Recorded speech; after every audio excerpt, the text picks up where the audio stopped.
Hello મિત્રો, ઘટના જ કંઈ એવી ઘટી ગઈ કે જે લોકો પોતાના આઈડી પ્રૂફ, ફોટો આઈડી બધું પ્રૂફ આપીને પોતાની ટિકિટ કન્ફર્મ કરીને પ્લેનની અંદર બેઠા હતા, એ જ લોકો માત્ર અમુક સેકન્ડો મિનિટો બાદ હવે ડીએનએની ઓળખના મોહતાજ બનીને આટલા સમયથી રાહ જોઈ રહ્યા છે. મિત્રો, કેટલી કપરી ઘડી.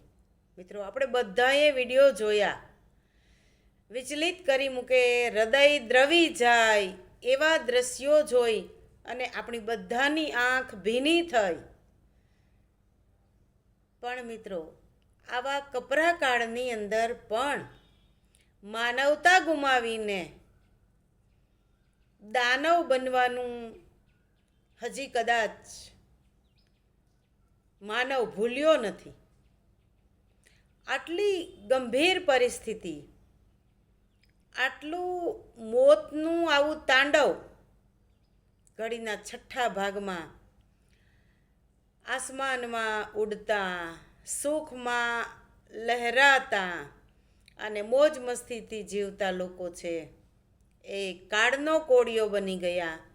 છતાં ક્યાંક ને ક્યાંક આપણે હજી પણ એ કાળની, એ મોતની, એ કુદરતના ન્યાયની કદાચ બીક નહીં લાગતી હોય.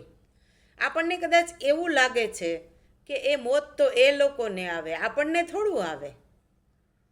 અને તો જ આવી કપરી ઘડીમાં માણસ આવા કુકર્મ કરવા માટે તૈયાર થઈ શકે ને, એ આપણે અત્યારના સમયમાં જોઈ રહ્યા છીએ. મિત્રો, કે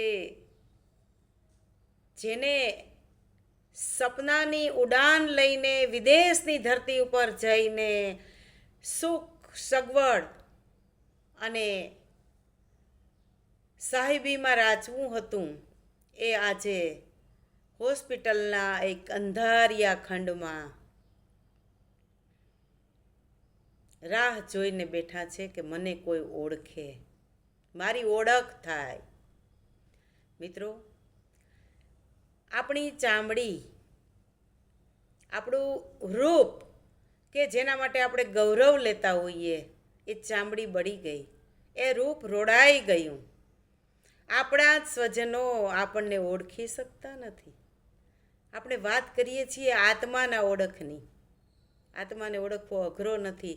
અરે, જે બોડી છે એની ઉપરની ચામડી નથી રહેતી ત્યારે એ બોડીને આપણે ઓળખી શકતા નથી.